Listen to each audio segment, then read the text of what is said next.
Tem agora a palavra David Antunes, Solutions Account Manager da Fortinet, com o tema Navigating NIS 2 with Fortinet SecOps. Ora, muito bom dia a todos. O meu nome é David Antunes, Solution Account Manager da Fortinet, e hoje vamos falar um bocadinho sobre o NIS 2, como é que a área de Security Operations pode ajudar a estarmos compliant com esta diretiva. Muito bem, alguns de vocês já viram algumas apresentações minhas, este slide acompanha-me em todas as minhas apresentações, também vamos ver exatamente o mesmo slide no workshop que vamos ter daqui a pouco.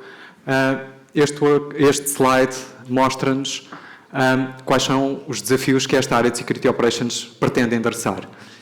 Otimizar indicadores de Mean Time to Detect e Mean Time to Respond, ou seja, o tempo médio que demora a detectar um ciberataque, o tempo médio que demora a responder a um ciberataque. Que, de acordo com este estudo que está aqui em baixo, por exemplo, o tempo médio para detectar um ciberataque cifra-se em 21 dias. Estes valores são diferentes daqueles valores que nós vemos médias mundiais. Porquê? Porque este estudo auscultou apenas empresas com muita maturidade na área de cibersegurança. No fim do dia, são as empresas com quais vocês trabalham, são empresas que estão aqui representadas hoje. Ok? Porquê é que nós queremos otimizar estes indicadores? Ponto número 1, prevenir disrupção de serviço. Ponto número 2, prevenir data breach. O data breach tem um custo médio, de acordo com este estudo, de 9,4 milhões de dólares, não está muito diferente dos valores que nós temos assistido aqui em Portugal. Até temos assistido em alguns casos que está bastante acima disto. Portanto, quer o NORA, quer o DORA, quer o NIS 2, acabam por ser bem-vindos. Eu vejo isto como algo muito positivo, apesar de ser um grande desafio para as organizações com as quais trabalhamos. Ok? Porquê? Porque esta norma, esta diretiva, vai obrigar as empresas a tornarem-se mais resilientes. Muitas das soluções que eu vou falar aqui hoje são soluções que, quando eu reúno com os clientes, é algo sempre para ver mais à frente. E são soluções críticas e que eles deveriam ter e deveriam equacionar como uma prioridade. O que é que o NIS 2 traz-nos de novidade? Okay? E eu aqui destaquei a monitorização da supply chain, okay? Algo que é muito bem-vindo, vamos falar daqui a pouco, e a questão do reporting.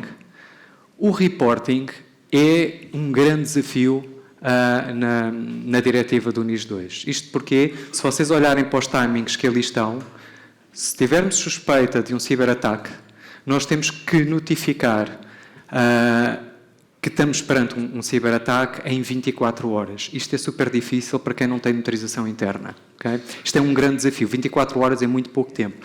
E mais, temos que identificar se esse possível ciberataque tem ou não impacto transfronteiriço. Okay? Que é algo novo que a norma nos traz.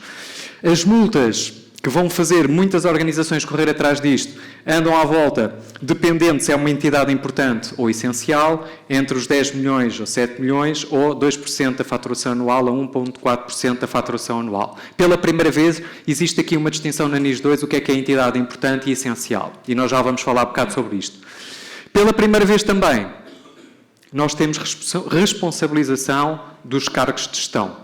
Porque, tal qual como vocês sabem, no GDPR, estas coimas também existem, semelhantes, mas os cargos de gestão muitas das vezes não estão tão envolvidos porque não existe responsabilização direta. O driver é apenas as multas. Okay? Neste caso, os cargos de gestão são responsabilizados. Portanto, o que é que falhou no NIS 1?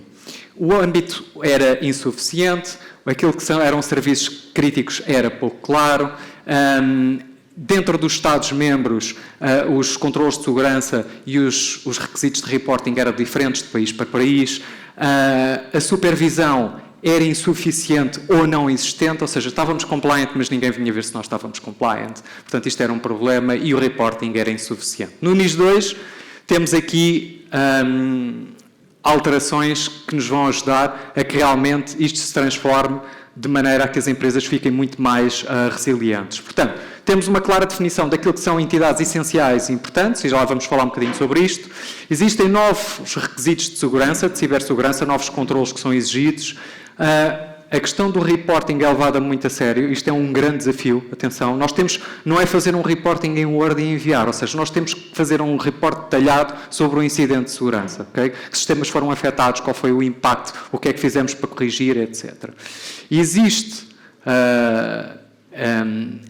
dentro da diretiva, exigências de que haja articulação entre os vários países membros para responder a um ciberataque. Portanto, isto está previsto nesta diretiva e isto é bem-vindo, porque nós não conseguimos combater o cibercrime apenas de um lado, precisamos de apoio externo. Maior foco na componente de governance. Sanções são claras e estão bastante bem definidas, que sanções é que temos que fazer efeito, e pela primeira vez, e muito bem-vindo, a questão da supply chain, do qual nós vamos falar. Em que é que isto se traduz? Entidades essenciais e entidades importantes. Nós, deste lado, temos espelhados o setor daquelas que são consideradas entidades essenciais. E aqui deste lado temos o que são consideradas entidades importantes. Em termos de requisitos, eles têm exatamente os mesmos requisitos, exatamente as mesmas obrigações. Como vocês viram no slide anterior, as multas são diferentes, mas eles têm exatamente que cumprir com os mesmos requisitos.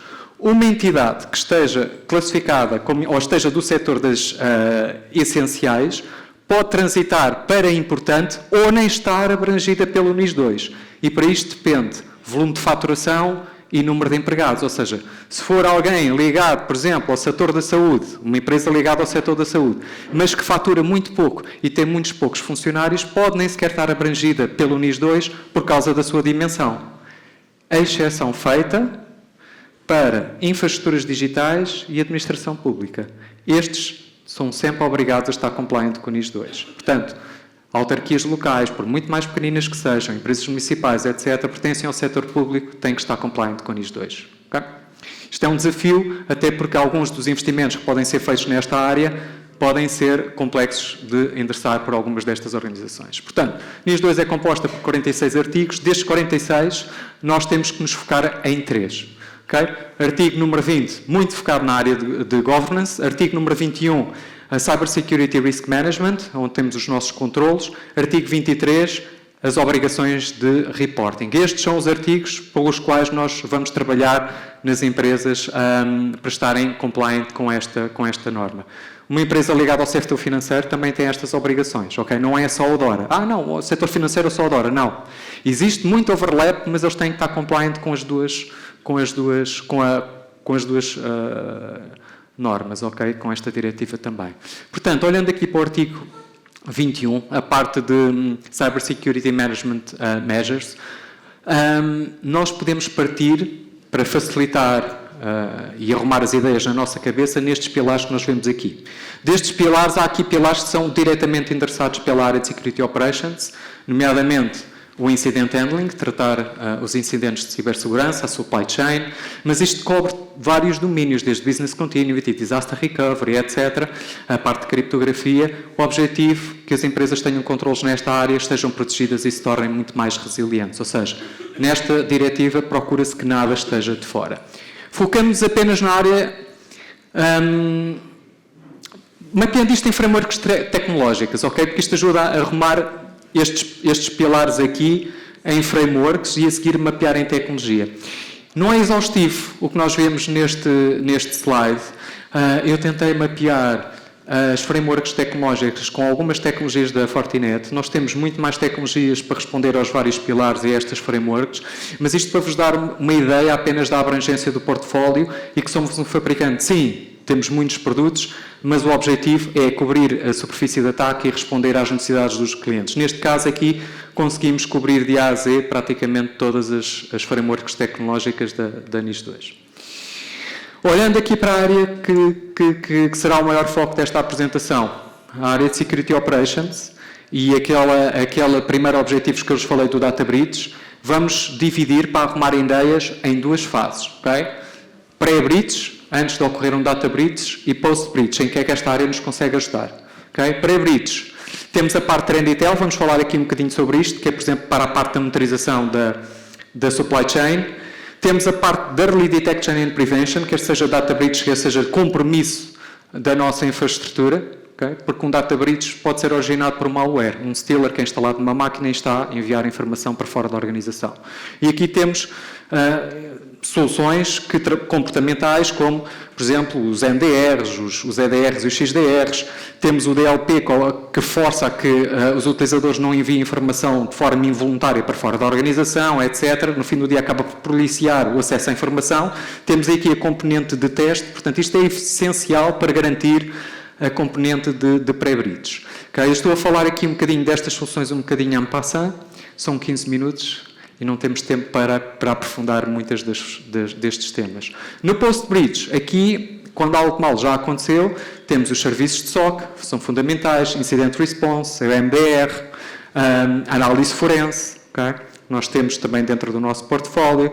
E depois temos aqui as plataformas, quer de monitorização, que são os CIEMs, que fazem monitorizações de cibersegurança, do SOAR, vamos falar um bocadinho sobre isto, e o Analyzer, que no fim do dia acaba por ser a combinação destes dois, mas apenas para o ecossistema da Fortinet. Reporting. Reporting que é um dos principais desafios do NIS 2, conforme nós vimos há pouco. Como é que a área de Security Operations da Fortinet nos pode ajudar na componente de reporting? Quando falamos de reporting, há aqui dois tipos de reporting que são essenciais. Ponto número 1, reporting para os auditores. E há aqui uma coisa que eu não falei. Entidades essenciais e entidades importantes são avaliadas de forma diferente. As essenciais são auditadas regularmente. As importantes não têm auditorias regulares. Só são auditadas caso haja uma denúncia ou caso haja um incidente de cibersegurança. Portanto, quer num caso, quer noutro, nós temos que nos preocupar com reportes para auditorias. Okay? Isto é fundamental. Temos também de ter reportes para autoridades. Quando algo de mal acontece, temos que fornecer informação para as autoridades. Portanto, são estes dois reportes que nos temos que focar. Em que é que as ferramentas da Fortinet aqui nos ajudam? E aqui vamos olhar para o CIEM, que é uma das principais ferramentas que nos ajudam na identificação dos incidentes de cibersegurança. O CIEM é uma ferramenta que recebe eventos de várias plataformas, logs de várias plataformas, e que as pessoas não estão a olhar para logs, estão a olhar para use cases específicos, roubo de credenciais, escalagem de privilégios, acesso indevido, ataques de brute force, etc. Para além disso tudo, como todas as ferramentas o fazem, nós incluímos, para além de muita IA para ajudar, porque isto são ferramentas complexas de trabalhar, muita IA para ajudar na operação, utilizamos engines de UBA, que detectam comportamentos anómalos de utilizadores. Temos uma CMDB nativa que ajuda a classificar ativos. Isto é fundamental. Eu dizer o que é que são os meus ativos críticos e fazer uma monitorização, não apenas em perspectiva de cibersegurança, mas da qualidade dos ativos da IT que eu tenho, que são considerados ativos críticos. Ocupação de memória, ocupação da placa de rede, ocupação de disco, CPU, processo é que tenho a correr na máquina. Isto é fundamental eu aferir, porque eu posso não estar a detectar nenhum incidente de segurança, mas ter o CPU no máximo, porque se calhar aquele malware ou aquele incidente não está previsto nos meus controles de segurança e, portanto, está-nos a passar em claro. Portanto, isto é fundamental e ter esta informação também em termos de reporting. Portanto, esta ferramenta nasceu para fazer monitorização e para fazer reporting. E ele traz 3.000 reportes carregados de base. Desses 3.000 reportes, 1.300 reportes pré-configurados são de compliance, em várias normas. IPA, ligado aqui mais à área da saúde, NIS, ISO 27001, COBIT, etc. E tem a capacidade de nós próprios construirmos os nossos reportes que podem ser utilizados para conseguirmos responder às tais SLAs de 24 horas e 72 horas. Porque se não o fizermos, temos um problema. Em cima disto, depois de detectar um incidente, há que responder ao incidente. Há que o investigar, há que o mitigar. E aqui entram as plataformas de SOAR. Okay? Uma plataforma de SOAR é uma plataforma de investigação de incidentes. Security, Orchestration, Automation and Response. É aqui que nós investigamos os incidentes de segurança. Isto são plataformas que recebem os eventos destas soluções de CIEM e fazem muito mais do que se calhar nós prevíamos. Ou seja, permite responder a incidentes de IT e OT, integra com fontes de Threat Intel. Threat Intel enriquece, vamos supor que eu vi um incidente de cibersegurança, mas a nível mundial está a haver uma campanha que está a afetar todos os clientes da área da saúde e eu trabalho na área da saúde, automaticamente aquilo enriquece aquele incidente e vai-me dar muito mais contexto para que eu consiga mitigar esta ameaça de uma forma muito mais eficaz. Integração bidirecional com ferramentas de Vulnerability Management para a questão da orquestração. IAM, se calhar este use case passa um bocadinho ao lado. Antes de trabalhar na Fortinet, trabalhava numa organização, nós tínhamos centenas de aplicações. Quando eu entrei, éramos 10 mil funcionários, tínhamos centenas de aplicações. Cada vez que eu mudava de função, tinha que ter acesso às aplicações e aquele era um processo que se arrastava e arrastava. E depois, quando eu saía da organização, ainda tinha acesso aos sistemas por mais não sei quanto tempo. O SOAR, em algumas empresas que têm a nossa solução, é utilizado para onboarding, offboarding de colaboradores. Quando ele muda de função, apenas mudam o papel e automaticamente tudo é orquestrado dentro das plataformas. Portanto, na parte de IAM ajuda imenso. Parte de compliance, aquilo que eu tenho falado, a nível de reporting é fantástico e eu vou-vos mostrar aqui agora um exemplo muito rápido.